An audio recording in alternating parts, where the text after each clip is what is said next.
some things I've been seeing on Twitter as of late, so I kind of wanted to show you guys. Fuck! I just drafted Rui. Fuck! Yeah, you tight. Me to do that. Yeah, God you tight, damn bro. it. You tight. Shit.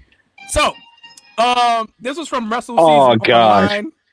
You got to delete one from history. So, oh boy, gentlemen. So it's something that says delete one from wrestling history. Delete one GOAT. So we got AJ, we got HBK, we got Kurt Angle, and we got the newly retired Bryan Danielson. Oh, so that's official now. Yeah, that's official. he's retired from full time. He's retired from full time, but he's pretty much kind of. So unless that nigga's lying and he goes on a rampage, which would be nice.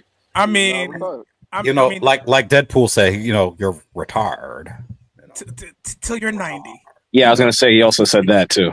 Yeah. Till you're 90. For Jericho, till he's 90. So if I had to delete one from wrestling history, I'm deleting myself. I would not be on the podcast. you know what's crazy? Mad people said they would delete Bryan Danielson, and I'm just like, all right, well, no, I get it because you have AJ, you have Shawn Michaels, you have Kurt. Well, how about this? I've been put this question in my face earlier in the week. I gave my answer, and one of my friends in here wanted to kill me. And I'll tell you what, the right answer is, the right answer is no one, because this question should not be valid. But if you have a gun to my child's head and said pick or else, I'm gonna pick Shawn Michaels, and I'll tell you why. You a bigot. Without Shawn Michaels, the other three don't exist. What are we That's talking about not completely true, but I'll tell you why. Now, the reason why is not based on anything. Yes, he does. Yes, he does. That is the one that hates me. Now, here's the thing. I pick Shawn Michaels based on subjectivity, not trying to get close to objectivity. Okay. I pick Shawn Michaels because while I like Shawn Michaels, in comparison to the other three, there is a part of me that can take more breaks from Shawn Michaels matches than I can from the other three's matches. Okay? Because Shawn is a great entertainer. He's a great performer. He's always been one of the most solid wrestlers of his generation. However, AJ Styles, that catalog is ridiculous. It is.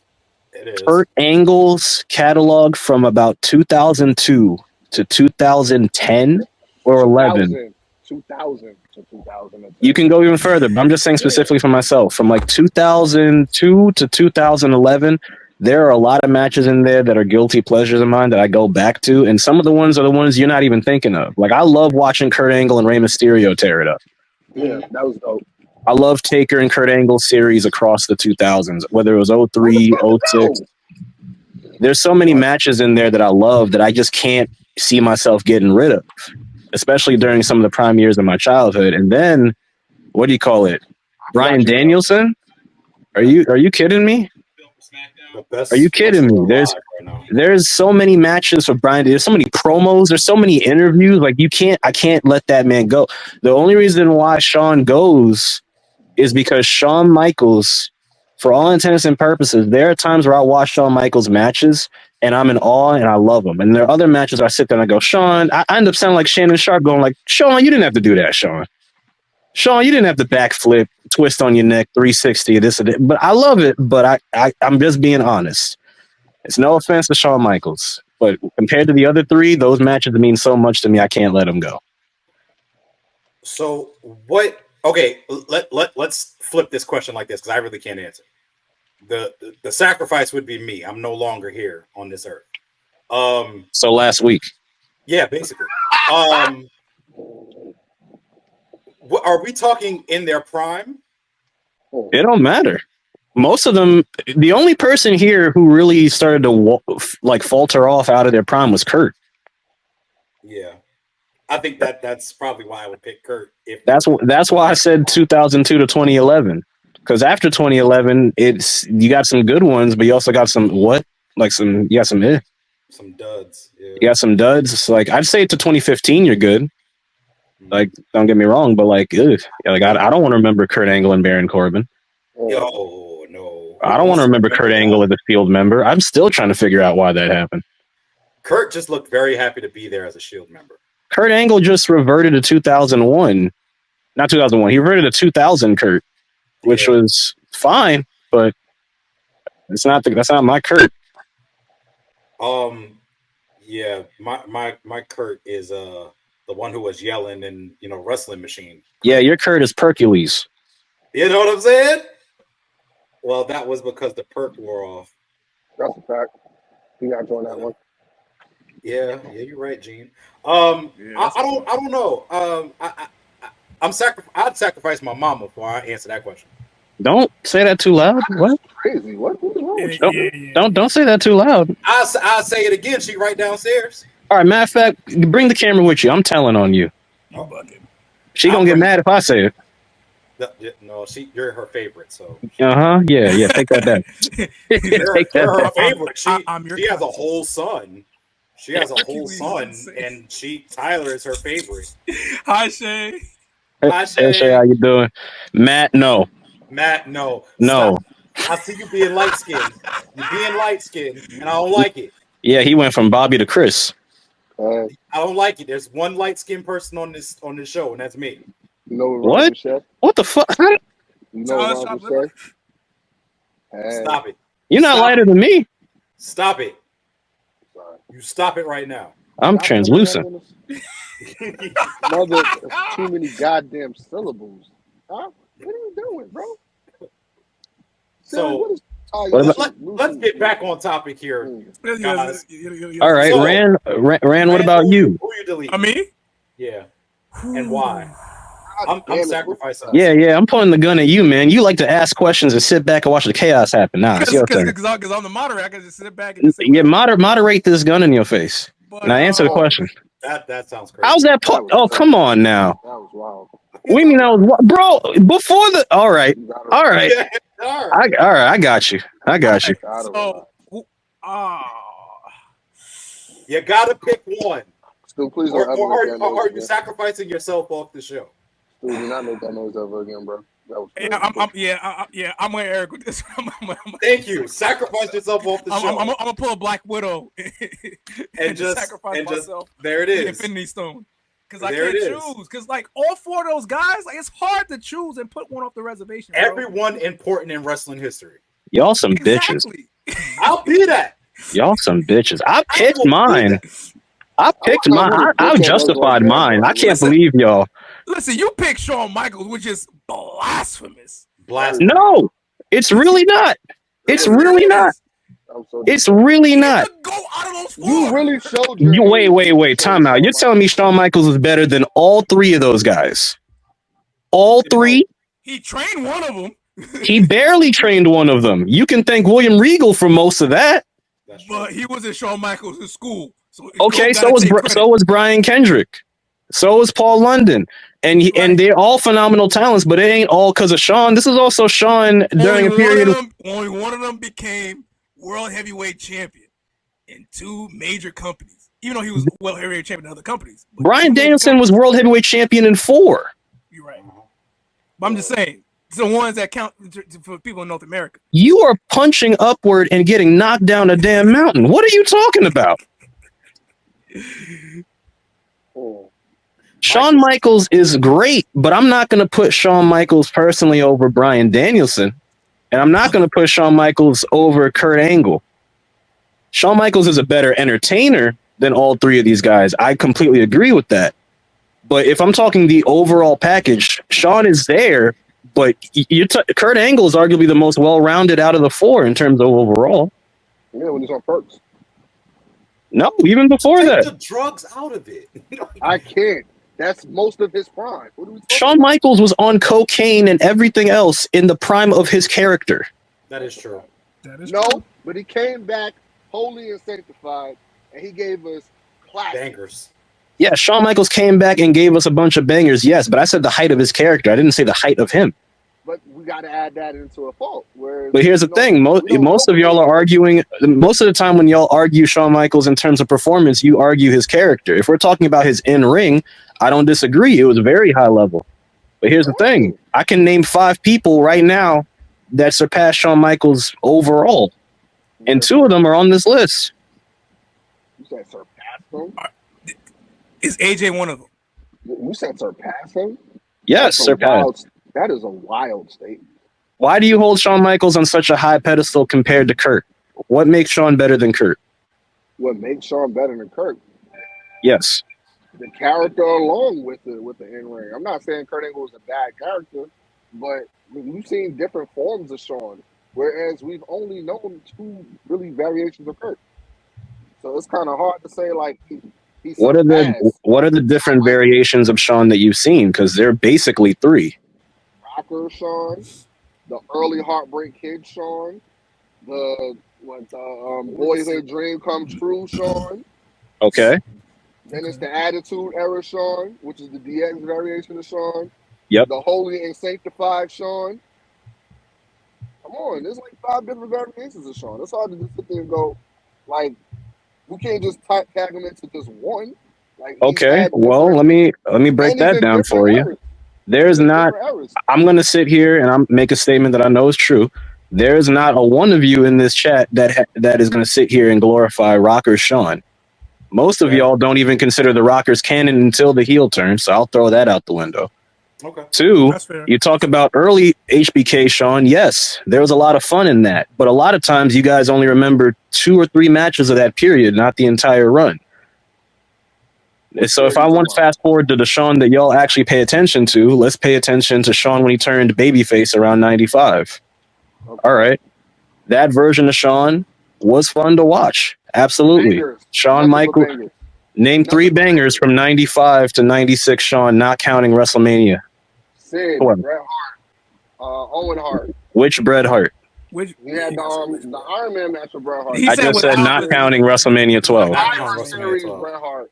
I would say a series with Jeff Jarrett for the Intercontinental Championship. I said 95 Shawn Michaels, not 92. No. No, I said Shawn Michaels when he turned babyface. 90 the banger with Bret Hart happened it was Survivor Series 92. Vader, the ladder match. The ladder match. Vader, Mankind. Okay, there you go. Those are good. Then you go to Attitude Era Shawn Michaels, and then you said Holy and Sanctified on the Justin Timberlake album, Shawn Michaels. Got you. Which is Triple H. Now let me give you Kurt Angle. Kurt Angle had the best rookie year in WWE history until Lesnar. I will. Kurt Angle from 2000 to 2002 was one of the top players in a period where Triple H, Steve Austin, The Rock, and the Brothers of Destruction were a deal. At his height, which was shorter than Shawn, he was considered a legitimate threat to the heavyweight championship in a period where having that type of collegiate background guaranteed nothing.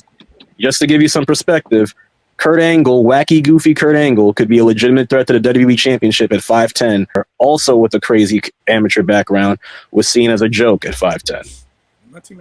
2002 and beyond, Kurt Angle was in a different league. Shawn Michaels did birth an entire generation. I'm glad you brought that up, Shay, because Shawn Michaels is also the reason why you have AJ Styles and Finn Balor, but he's also the reason why you have the Young Bucks. Shawn Michaels is the reason why you have Jeff and Matt Hardy, but he is also the reason why you have the Young Bucks. Yeah, that's bad. You can give me so many different names that were inspired by Shawn Michaels. Chris Jericho, inspired by Shawn Michaels, but you also have Chris Jericho. Yeah. You have a lot of highs with Shawn Michaels. The same way you have a lot of highs with Ric Flair. Without Ric Flair, you don't get Shawn Michaels. But with you get Ric Flair, you also get Ric Flair. Why you gotta make it sound like that? Because the thing is, when everyone talks about complete packages, you always talk about the highs and you completely overlook the lows. In what form can you say that AJ Styles is a complete package? Because what gimmick of AJ Styles is really look at shit. Is it necessarily dependent on a gimmick to be the complete package? It's dependent on a personality, not a gimmick. But y'all are AJ fans solely off of his in-ring performance, not because of him as a character. Well, I'm not. Not I'm necessarily. definitely not. Why AJ I Styles. like some AJ's character in TNA. Cut that shit out. No, y'all not. New Japan. Okay, so let me AJ use. Styles? No. Hold on. This is me and Matt. This is a. You have to. No. This is me and Matt. You have to have a T in your name to fight this, and I got this. Let me tell you why you're wrong. Because AJ Styles literally is 95 Shawn Michaels, where his gimmick, if you want to use that term, is how damn good he is, how confident he is in his ability. But that's always been his gimmick from start to finish. It has not ended. Yes, but it is not completely unevolved either. AJ Styles in Japan was a completely different individual. Lone Wolf AJ Styles was a completely different individual. His hair was dark and it covered his face like an emo. That's it. That's not it. AJ Styles' whole gimmick in TNA with the Lone Wolf gimmick was reminiscent of what Sting was doing with the Crow. It just looked less hokey, if you want to put it that way. If you really want to be honest, Ty, he's wearing the same gimmick from that Lone Wolf. Was Shawn Michaels not the same sanctified motherfucker from 02 to 2010? 02 to 2010. Let's think about it. No. DX. The man came in WrestleMania. DX. 25. Shawn Michaels did not change in DX. Shawn Michaels literally wore a t-shirt, different pants, and just had a fight with an airplane over a desk. He just got rid of the banging. That's all he Not did. the banging. You got this man, Matt, to say the baying. You were in the Hall of Fame of Backstage Brawl off of that alone. But AJ Styles stayed consistent through those years, and in the changes that he did make, he made subtle changes. He didn't have to make overt changes to get the point across. But what I'm saying is, you remember you could pinpoint the evolution of Shawn Michaels in like where he was in his life and career, right? I can do that with AJ Styles too. Okay, but like you said, the subtle changes. I just don't see AJ Styles as the complete package because when he talks, I get bored. But I wasn't talking about AJ. I was talking about Kurt. No, and now to get back to Kurt, I'm not getting rid of Kurt. I can tell you when Kurt's life changed. We all know when Kurt's life changed. Cool. So now that we're on the same page, no, Kurt was fucking his wife. My black son. My black son. That was another life change for the worst. Yeah. Well, actually, better for Kurt, worse for us. Jesus Christ. But yeah, I will still say yes. Shawn Michaels is a great athlete, great wrestler. Out of the three, on a personal level, I picked Shawn to go, not because I want to, but because if I'm picking my priorities, Shawn is going to get edged out by a bit, only a bit.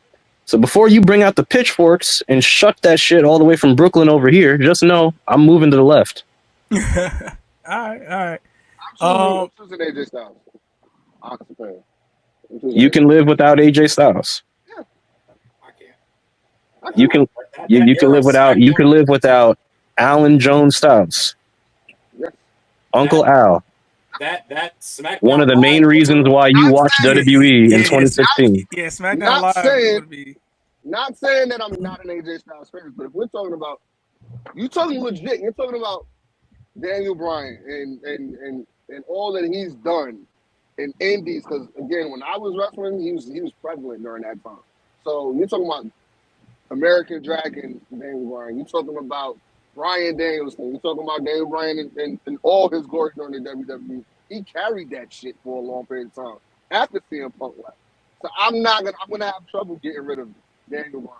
So the same thing that I did for Shawn Michaels, you're doing for AJ, but mine is invalid because it's Shawn Michaels. I didn't say it was invalid. I was just giving you perspective from my perspective. All right, I'm gonna give you perspective. You're telling me that Alan Jones is the easy pick, even though he was just as influential on the indies for the period that he was in, helping to build Ring of Honor and TNA simultaneously, working all over the U.S. So you're giving AJ Styles the credit for Ring of Honor when they had CM Punk. I'm giving him some credit, not all credit. I'm giving him some credit. It sounded like you said he was as prevalent as certain like. I'm saying he was helping build the indies at the same time. He wasn't helping, but we're talking about the father, like the forefathers of the indies during that time frame. AJ Styles is not mentioned. If you really want to be honest, that doesn't mean he wasn't there. That doesn't mean he wasn't a part. But if you're gonna like even that out with Daniel Bryan, you can't. You know what I'm saying? I understand what you're saying, but the reason why I give him that credit is because that same class of talent. You're talking AJ, you're talking Danielson, you're talking Christopher Daniels was a little bit before that because he was late '90s. But you're talking Punk, you're talking Low Key, you're talking Xavier, you're talking Joe. Tyler That's Black, aka Seth Rollins. No, that's later. But That's later. But that's still. We're talking Hero. We're talking the Chris Hero era. Ryan. Yeah. El Generico. You're talking Rocky Romero. You're talking a young TJ Perkins. You Yes. have forefathers, but AJ Styles wasn't like considered a forefather at that time. AJ wasn't. He wasn't. I was in the Indies around that time. He wasn't. AJ wasn't considered a forefather. You wouldn't say. Forefather. No. I see. So he was okay. You know what? It's been a good debate. It's been a good conversation, but we do got to move on quickly.